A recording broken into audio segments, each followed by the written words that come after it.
Aisha, can you hear us? Yep. Okay. Okay, we are live on Twitter. You can proceed.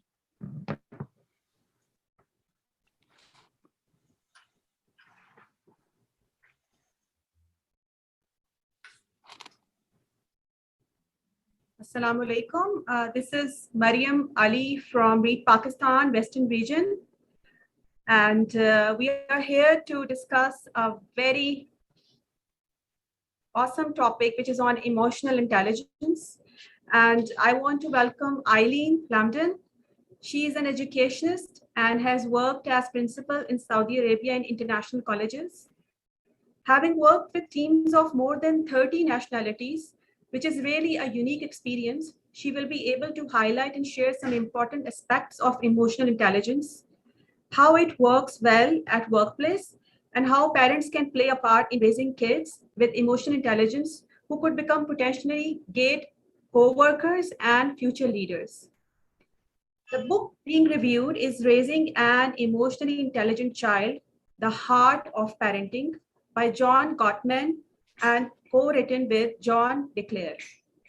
So I just want to start off with, most of us talk about emotional intelligence, but the question is, do we understand and do we know about emotional intelligence? So what is emotional intelligence? This is the first thing that we need to deeply understand. Emotional intelligence, otherwise known as EQ, is the ability to use and manage your own emotions in positive ways, to relieve stress, communicate effectively, empathize with others, overcome challenges, and diffuse conflict. Emotional intelligence helps you build stronger relationships, succeed at school and at work, and achieve your career and personal goals. It can also help you to connect with your feelings, turn intention into action, and make informed decisions about what matters to you the most. So my first question from audience here is, so what do you think? Are you emotionally intelligent person? So our participants and audience can share own personal point of view if they are emotionally intelligent or not. What do you think of yourself? So Eileen, I just want to ask you first of all, so I'm grateful to you for accepting this invitation and joining us here. We are really honored to have you here. My first question from you is, why do you think being intelligent is important in daily life? Why parents must know that it's being carefully developed?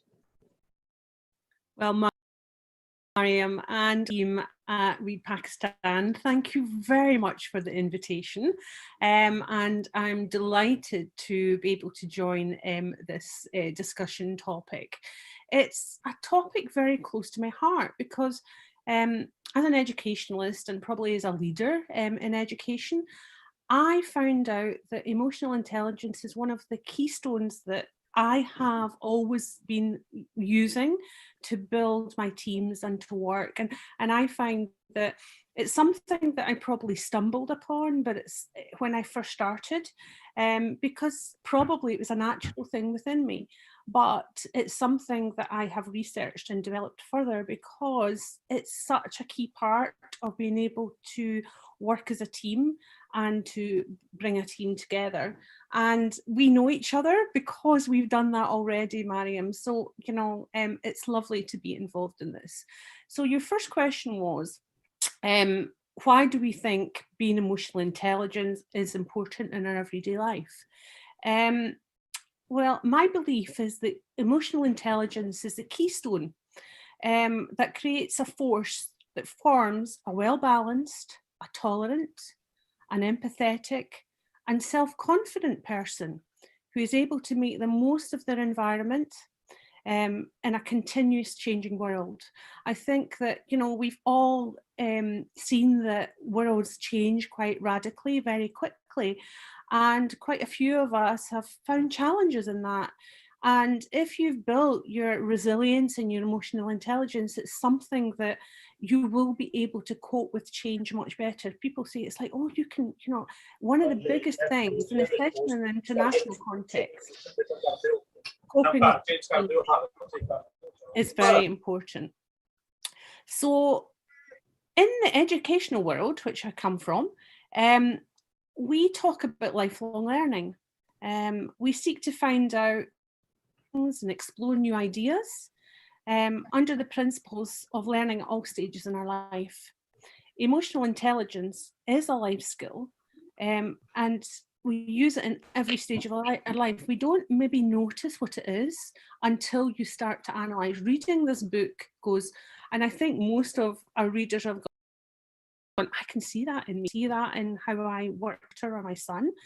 And it kind of is quite affirmative, I found the book very affirmative in being able to look at how we look at emotional intelligence outlined by Gottman,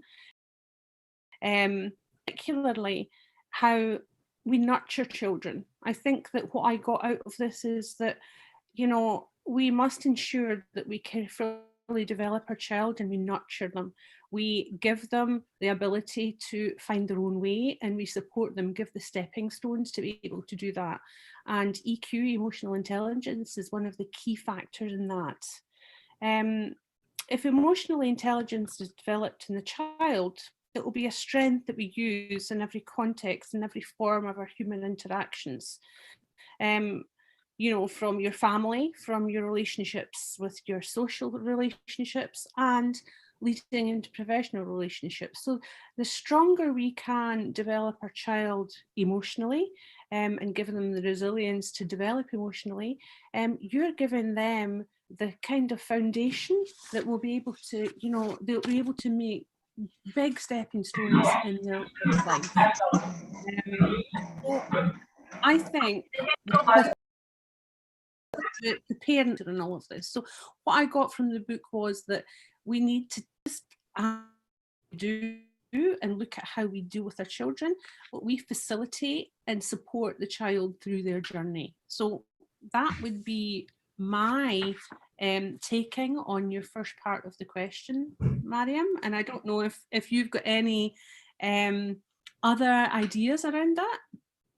Well, for me, when I went through book and being a parent, Eileen, you immediately start analyzing your own parenting styles. You start up thinking that, am I doing this? Like, what if I start doing this? So this best thing about reviewing this book was that you analyze yourself. And I believe that life is a long learning process. You keep on learning new things and you apply it in your life, and then you keep moving on.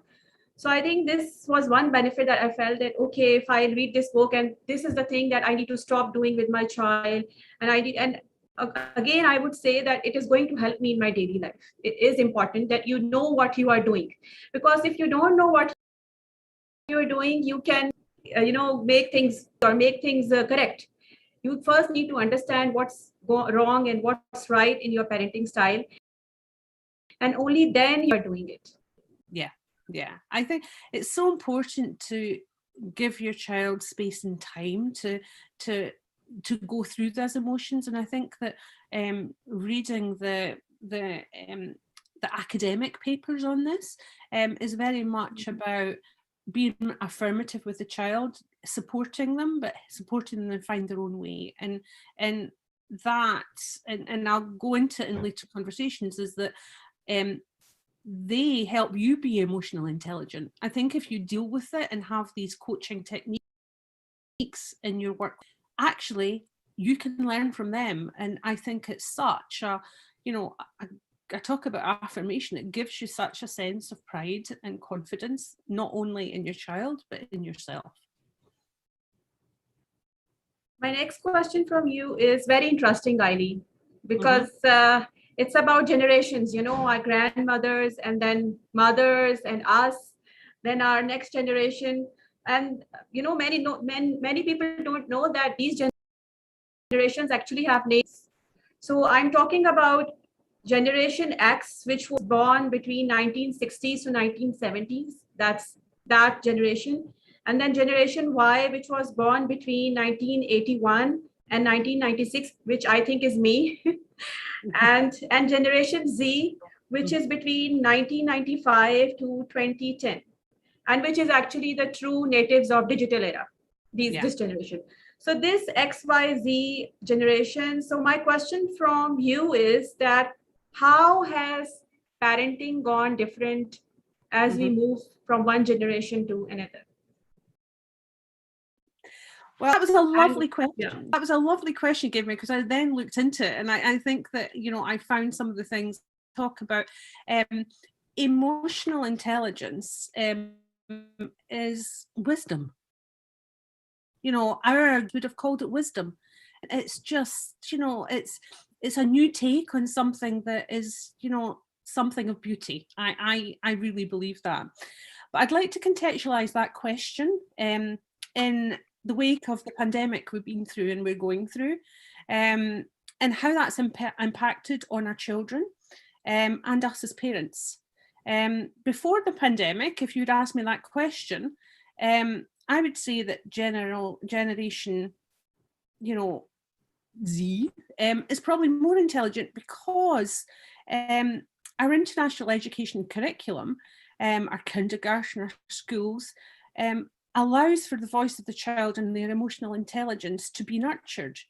Every child, if we look at the vision and mission of our schools, every child is treated as an individual, and the requirements are supported, and we give them the confidence to be themselves. I'd like to also put in that context of how the children use technology now. It's a natural tool. It's as easy as holding a pencil. They follow technology much quicker. It's just they're confident in using technology. But it's important time to nurture emotional intelligence, because the digital age, emotional intelligence, if we don't manage it, and if we don't, because emotional intelligence is all about dealing with interactions with people, and we must really focus on our human interactions and supporting our children with these human interactions, because that's the foundation of our emotional intelligence. And I've looked at a lot of screen time. Children must be minimized when you are supporting developing your time with your child. You must give them time and space, and you must focus on this. So, if you find a way to put the computers aside, and just talk face to face. Parent responsiveness is so key in, the success of building strong bonds. We talk about love, we talk about support, but you must be able to just sit down face to face and listen and be empathetic, and really and it's listening with sense. It's listening with reality of what because you have to kind of weed through what your child is trying to say to you and how they are dealing with the emotion or dealing with the situation. And I think one other thing is that there was something about emotional intelligence and about age. I've had, my child has been one of my children has been much more emotionally intelligent than me when we were dealing with a question. And I've learned from that. And I just think that, we really have to really put our space down, put our time down. And the other thing that I've seen is emotional intelligence interaction between grandparents and children can be very, very strong. So, I go on to talk about this but wisdom is such an important part of emotional intelligence, because, we talk about wise children, and wise children, we mean they're emotionally intelligent. So that's probably how I would encapsulate that question.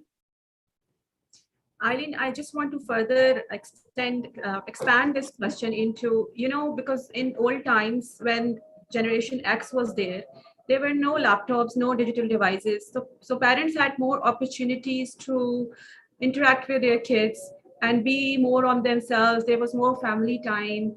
Yeah. And also it was much more controlled environment to whom your child meets, to whom with, your child, and what time your child goes out, what school he goes in. So things have changed a lot due to digital era. So what are the challenges, that parents can face these days, and how do you think they will be able to reduce that impact of digital era and still develop emotional intelligence through physical interaction? How do you think they get time and overcome all these challenges of new era? The challenges of is that, and I think that, we do have, you see the American side of things, concerns about children being stuck in their bedroom, and be very happy to be stuck in the bedroom because they're, just playing games, and we don't know what they're getting up to. So I think it's so important right from the onset of time with your child. And obviously, us as parents, professional, you go to work from work. Most families, both parents work now, and it's about creating time and space. Emotional intelligence and nurturing emotional intelligence is something that is constant. You have to be able to, you can't switch on and off with it. You have to absolutely, attune yourself with your child daily, regularly. It's about, and I think that it's about mentoring. When you talk about mentoring, you talk about coaching, you have to really listen. And it's so important that we get our children to switch off from the computers, and we switch off from our business world and things like that. It's like putting things in Great. boxes. It's Yeah. so important to put your life in a box and say, right now, we're going to sit down at the table, have breakfast together, have lunch together, play a game together. And that then is the conceptualization of emotional intelligence. We're not going to say, now we're going to sit down and we're going to talk about this and we're going to learn from the book, and it's about using and reading skills to say, that's what I do. That's how. And there was one of the case studies, in the book where the father had a screaming child in an aeroplane, and it's like, because emotional intelligence is not just about the child's stress, it's about your stress. And quite sometimes we just react to stress, whereas you have to, my big thing is breathing. I breathe in, and that gives me time to think about how I deal with this. And it's so important that you as a parent who's looking at mentoring and emotional intelligence in your child, is that you have to be, emotionally intelligent yourself. You have to be prepared to say, right, okay, I need to True. sit down, I need to take time and space, and I need to listen. And I don't need to react, I need to think. It's about, we all work professionally where we need to give ourselves time and space to think. And that's exactly what we need to do with our children when we're coaching them in how they bond with us, and we can create an emotionally intelligent child. So I So hope. based on your answer, Eileen, I'm just wrapping it up for audience, just in case if they missed that. First of all, you need to make sure that you yourself are emotionally intelligent, and you need to identify your own level before you start coaching your own kids. That are you yourself emotionally intelligent? Are you able to make stronger relationships? Are you able to cope with stress? And are you able to make relationships in a very positive and diffuse conflict? So these are all the things that, so we need to start from ourselves as parents. I And talked then, about yeah. confidence. I think you have to be confident, and you have to be honest, and you have to be transparent, because your child will see when you're not honest and transparent, when you're just like, oh, I need to tick this box. And I think it's so important that, and that's what I mean about quite often our children might be more emotionally intelligent than us because we have baggage. Children don't have baggage when they're emotionally intelligent. They just deal with something, and sometimes they find it difficult to manage it, and it's up to us to support how they manage that. But I've never been more excited and more happy than when my child or a child is coaching me. because what you're doing is you're flipping it. We talk about a flipped classroom, and quite a lot of it is maybe educationalist. Yeah. And flipping means that quite often you're going like, whoa, okay. And you don't necessarily tell your child that, but it's like, whoa, okay, got that one. So it's going to flip, like sometimes you need to give your child a chance to be himself and speak up rather than giving orders. And secondly, if you are expecting your child to stop watching TV, stop using mobile, so this is the practice that you need to start doing for your own self as well. So you need to stop using mobile, put it on the side, and then don't do it in front of your child. I think it's so important when you come home from work, and I know that we have busy work lives and maybe, but even we have busy social lives. I personally never have my phone at the table. If we're eating a meal, we're eating a meal. I'm not, we're not looking at what pinged there and who's talking to us and all of that kind of thing. I think you need to set parameters, and remember, another way to do that is to negotiate. You don't set parameters by telling people and telling the family. The family can negotiate and agree, how to, and then it's about how we make sure we implement that kind of thing. So I would recommend you set a bit of a regime, because I've also read about that. It's like, you need to have structure. And it's about repetition as well. With children, it's all about repetition. And what I mean by that is that we need to build up that kind of, we need to build up into emotional intelligence in our children. So it's not a one-day thing. It's it's every part of their life, every day. They need to be analysing how they're doing things and how they're dealing with their own personal their own personal feelings about things and other people's feelings about things. Because, when we get to deeper levels of emotional intelligence, it's about how children react to other children, or how children react to other adults, and, that kind of thing. So, but yeah, I strongly feel that I think that technology needs to be put aside. It can make it harder for us because we have to, and it's a bit like this talk, we need to try and keep people motivated and keep people interested in what we're saying. So we need to keep our children interested in what we're saying. So therefore, we may have to, build our skills in, games and, in keeping our children interested in our conversations and in what we're saying. So my next question from audience for engagement is, do you think you are raising emotionally intelligent kid? So you need to analyze your own raising skills, that if you are doing or not, and then we will catch it up on our reviews for the book. So I want to ask you, Eileen, how emotional intelligence is applied at workplace? What can be an emotionally intelligent person is capable to achieve at workplace? Okay. Well, I've also looked at Daniel Goleman's work, and he looks at emotional intelligence in business. And emotional intelligence has always been like, it's been nice to have.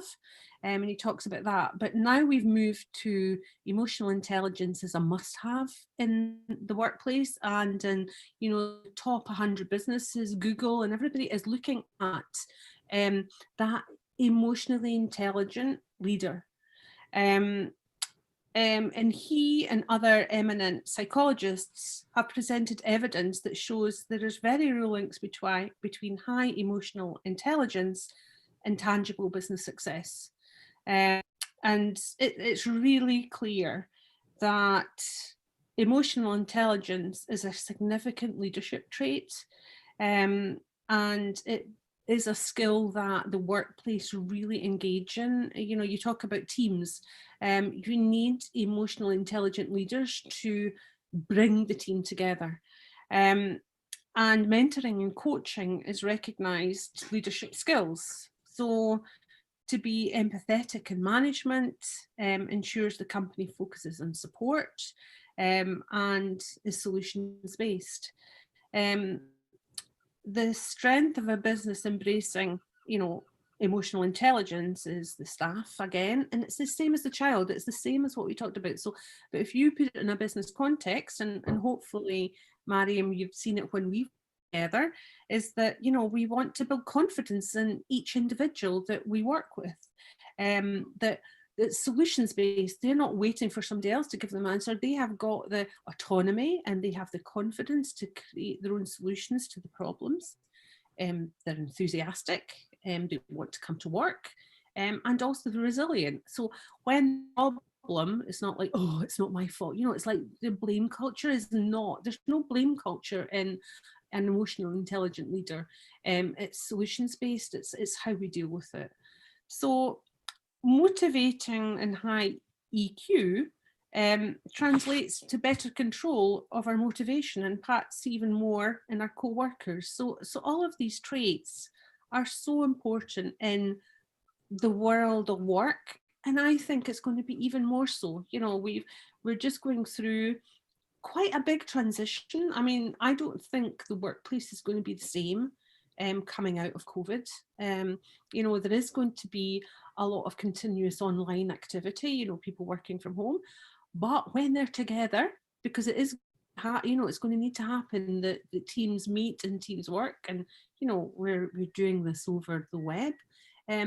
You need to be emotionally intelligent in your conversations. And you need to be even more emotionally intelligent in how you read interactions online. So there's layers and layers and layers of empathy and how we deal with that and how we manage that in our leadership traits in business.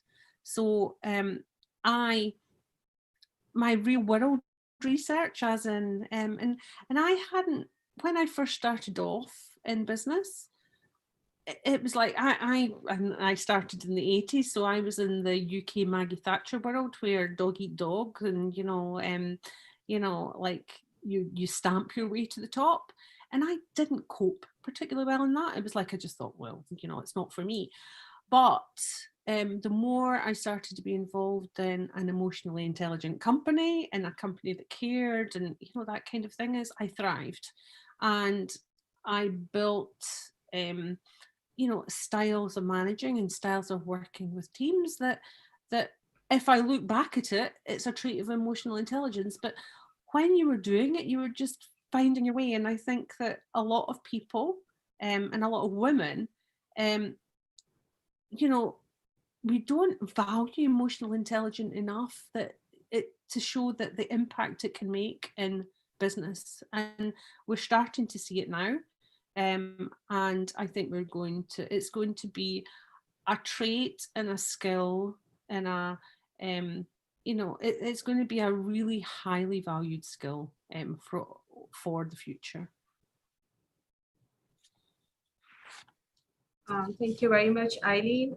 So it's just a very famous quote that I would like to share here. Every organization is an emotional place because it is a human invention serving human purposes and dependent on human beings to function. Emotion is what creates and sustains a system in its current form. This is by Reynolds and Vince in 2004. So there are some research work that I would like to share with audience here. Yeah.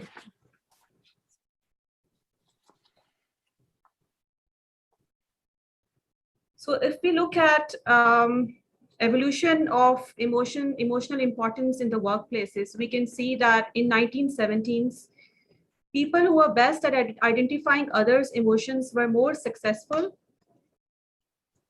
in their workplace as in their social lives. So this is actually a proven research based in 1970s.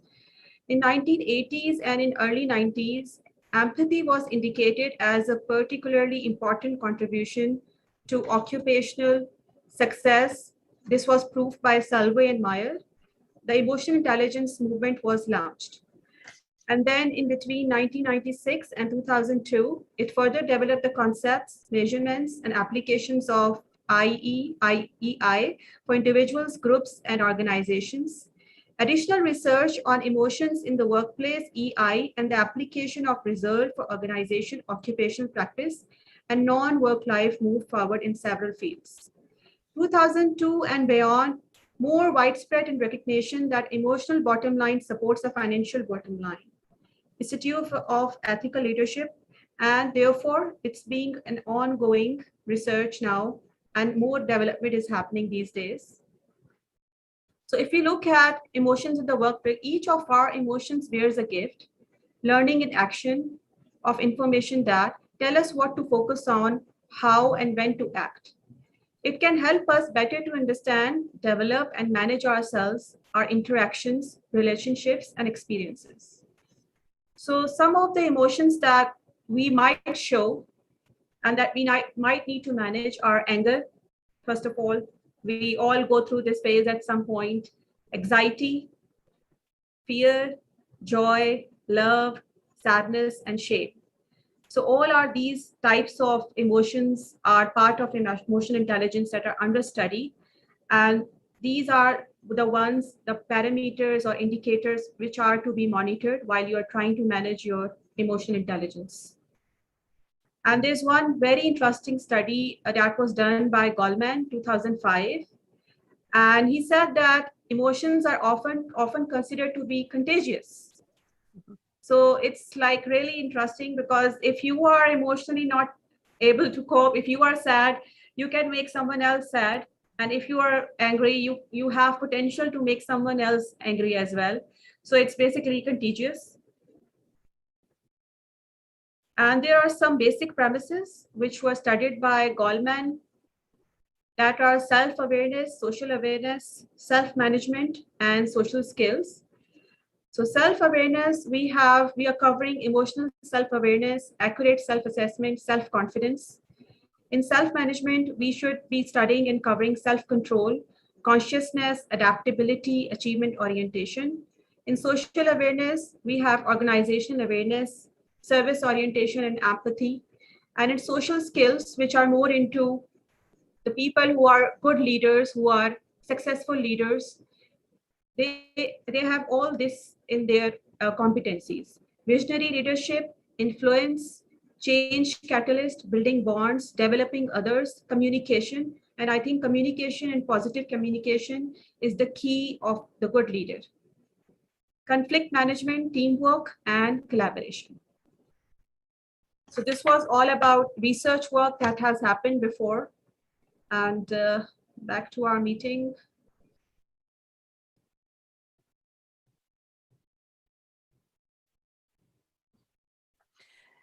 Mariam, can I share an anecdote? So, Actually? And it's a personal anecdote about this kind of thing. Now we're talking about when my daughter's 21 now, but when my daughter was 7, I had come back from work. You know, we all know our work-life balance is, you know, can be a challenge. So we're sitting around the table.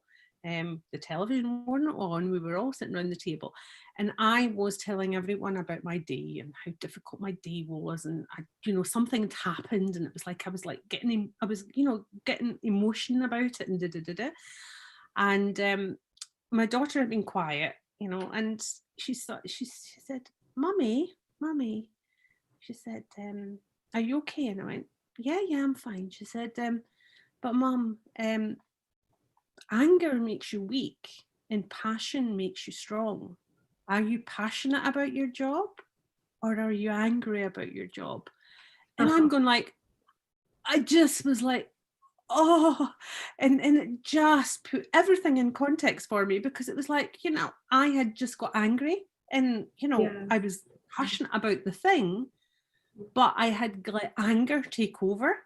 And she, as a child that had always struggled, she was dyslexic. She continues to be dyslexic, but it was something, and it just made me like, whoa, that was so emotional intelligent, because she had just been listening to what I'd been saying, and she got the issue in a nutshell, and she just articulated it so well. So, and all of our children can do this, and I think we just need to try and give them opportunities for us to listen to them. We just need to give them an opportunity to speak up and express. And we should just need to, let them express. Obviously, we need to control their emotions and behaviors only if we give them a chance to express. This is the only way we can do that. Yeah. So, Eileen, we have received some book reviews from our members. So Mhm. I first want to share my best favorite part in the book. Yeah. And my favorite part is in page 15 and review 1. And I got really emotional when I was reading it as well. Like as a parent, like so Yeah. many parents, Reflect. I Yeah. I could not have imagined the intensity of feeling I would have for my child. I had no idea how thrilled I would be when she first learned to smile, to talk, and to read a book. I did not anticipate how much patience and attention she would require from me minute by minute. Nor did I know how willing I would be to give her all the attention she needed. On the other hand, I was surprised at how frustrated, disappointed, and vulnerable I could sometimes feel. Frustrated when she and I couldn't communicate, disappointed when she misbehaved, vulnerable when I had to acknowledge how dangerous the world could be, how losing her would mean losing everything. So, this is my best part of the book. And there are some other reviews that our members have shared. This book is a must for all parents. It teaches great philosophy on parenting and can help improve how a parent thinks of himself and finding out the best way to raise a great kid. There is another view. This book is a perfect cover on parenting.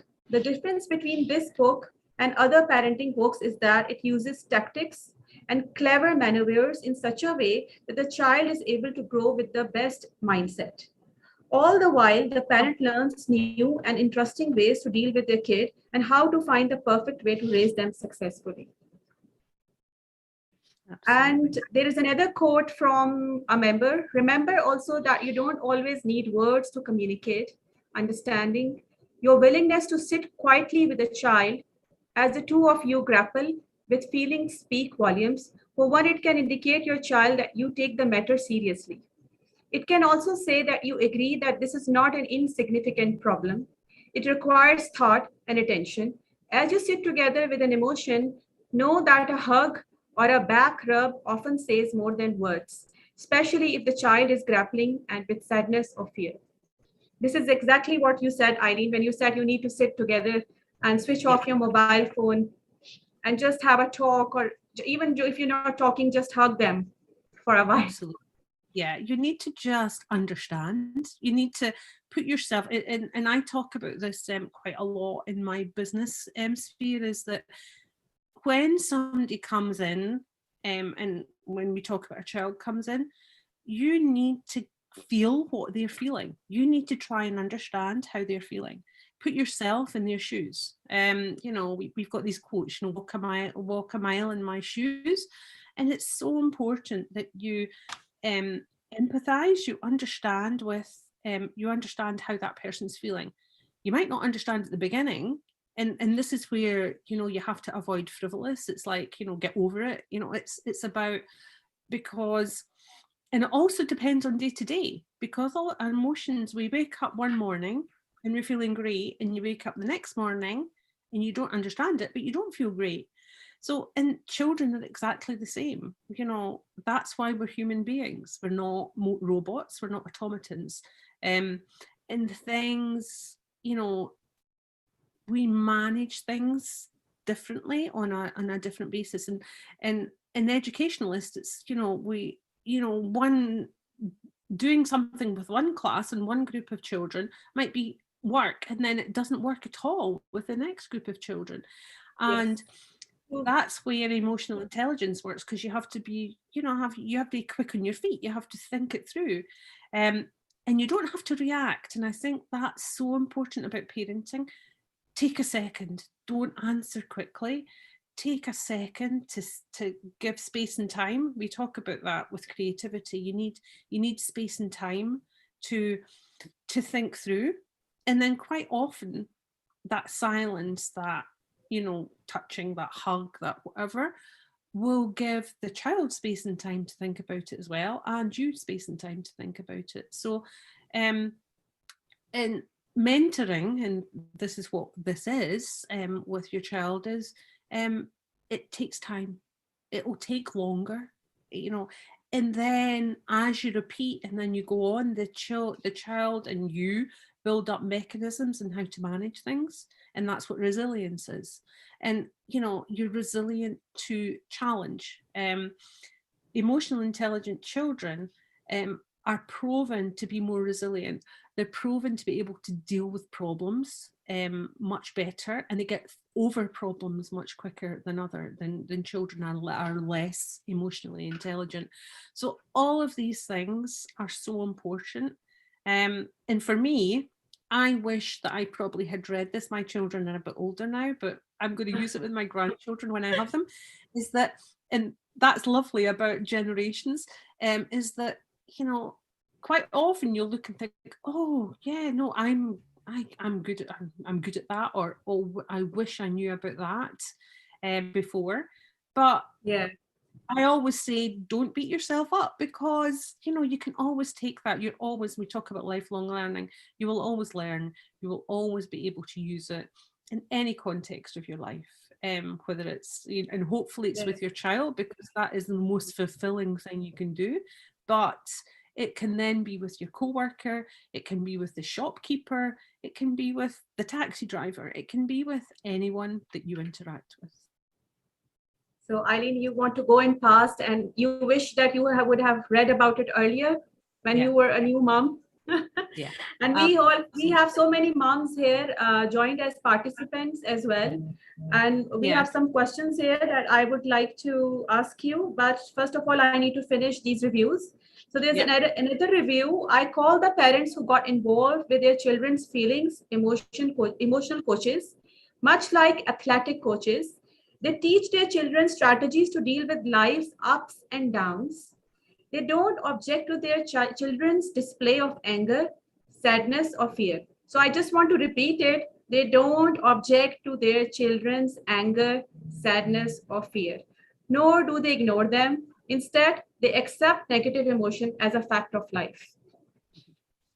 And when your family shares a deeper intimacy and respect, problems between family members will seem lighter to bear. All feelings are permissible. Not all behavior is permissible. So it is from book that you can allow feelings and you can permit from your kids, but you cannot allow all types of behaviors or reactions they give. The parents-children relationship is not a democracy. It is the parent who determines what behavior is permissible.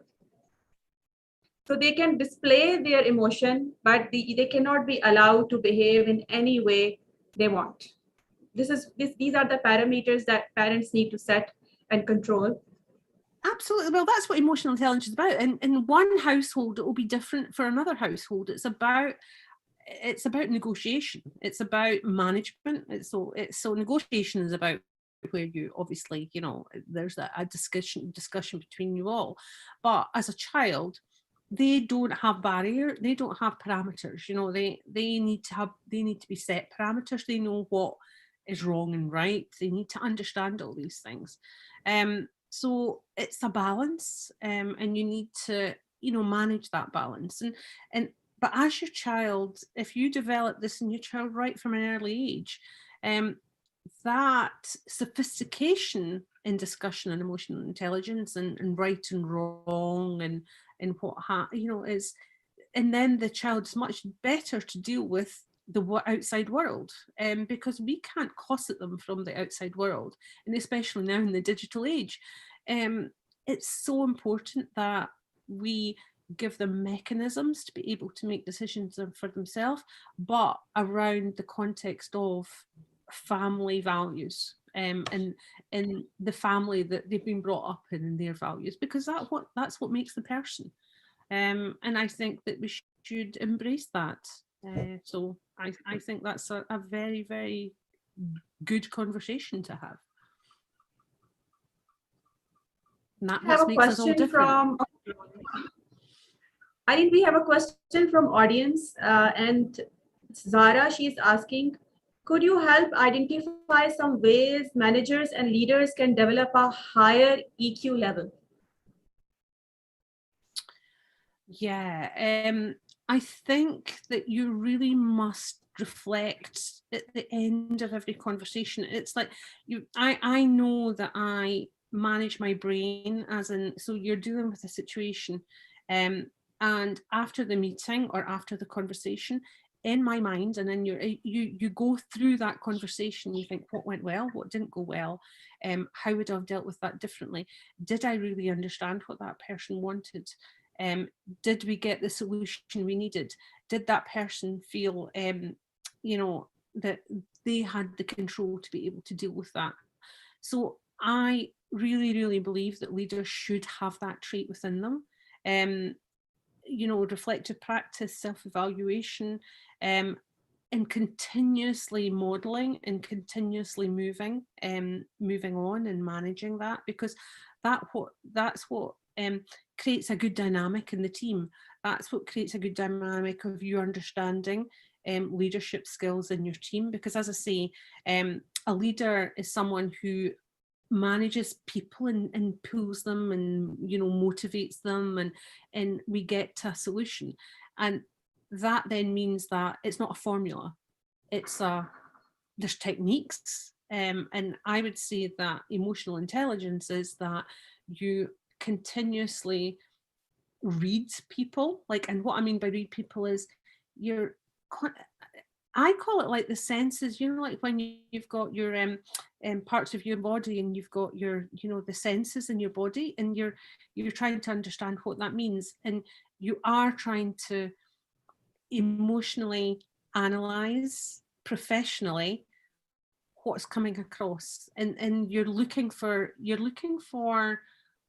what I would say is that you're looking for triggers, and you deal with those triggers. I think one of the topics was about looking at setting parameters and boundaries. You need to look at triggers for that. You need to support and find a direction for that person to come to a solutions-based answer. So that would be my technique and how I manage my emotional intelligence in a professional manner. So I hope Zara, she got her answer. So just want to recap on what you said is that we need to continuously reflect on the conversations we are having, and it's an ongoing process, and therefore we should carry on developing ourselves professionally and emotionally. Yeah, So, absolutely. I think that would be, yeah. So, I mean, I hope it's not too vague, but what I mean by that is that a technique is that you have to be constantly empathetic, but then working out how to help that person find the solution. Because mostly, and what I'm talking about that is, it's normally a problem, that if somebody's speaking to you in a professional way, it's normally because they're trying to find a solution to something. Or that they've got an issue, and how you manage that is so important, to read the dynamics of the individual or the group of people you're working with. okay, Eileen, so I think we are going to close our session. And I just want to ask you if you want to say something before we close this session. We need to wrap up. Yeah, I've got a little bit, because I thought it was quite important. Well, first of all, I'd like to thank Read Pakistan for the opportunity to have this conversation, and the community, the wider community that are listening. So in the light of the world turmoil, the climate change, the pandemic uncertainties, developing emotional intelligence in our children to support them deal with change is one of the greatest gifts that we'll be able to pass on. US businessman Bill Bonsteller said, emotional intelligence is what our grandparents called wisdom. And what a compliment it would be to be called wise. And what a greater compliment it would be if someone called your child wise beyond their years. Sometimes you get that. I don't know, it's a British quote, but I've heard it saying, oh, that child there is wise beyond their years, and that means because they're emotionally intelligent. And nurturing emotional intelligence in yourself will help nurture emotional intelligence in your child, and it will make you a more confident person. It will make him or her a more confident person. It will give them, and I talked about this, employability skills that will be sought by future employers. We talk about, we want our children to be doctors or lawyers, but we want our children to be rounded and balanced and to be successful in their future career. A career is hopefully 40 or 50 years of work, and we want to give our children the capacity to be able to manage that and to be able to find a route through that. And the quality of our relationships are built on emotional intelligence. And the quality of relationships, professionally and personally, are built on emotional intelligence. And there's evidence that you will be a happier person if you think about your emotional intelligence and you think about other people's emotional intelligence. Happier people tend to be people who, are resilient, are looking the bright side. The glass is always half full. And this all starts with giving children a chance, or we will give our children, we'll give a chance to support our children to be wise children. And I felt that reading this book underpinned that. It gave us the tools to facilitate this type of opportunity in, building self-confidence and resilience in our children. So Eileen, I just want to wrap it up, and I'm so grateful to you for sharing your so useful and so great experiences with us and supporting us in that. Also, the parents, I'm sure they're going to find it very useful. And I'm also thankful to Read Pakistan Media for providing all technical support, all my team for immense support. And I would also like to share vision of Read Pakistan before I close. Read Pakistan vision is we envision a society in which all people have an access to reading and have equal opportunities of learning and personal and professional growth. And I just want to say to audience that if you want to become a member of our book club, you can leave a message in chat and our moderator will get back to you. And I just want to close and thank you very much, Eileen, for sharing all your valuable experiences and being here with us, taking your valuable time and joining us. Read Pakistan is really grateful to you for having here. Thank you so much. Okay, it's been a delight. Thank you very much.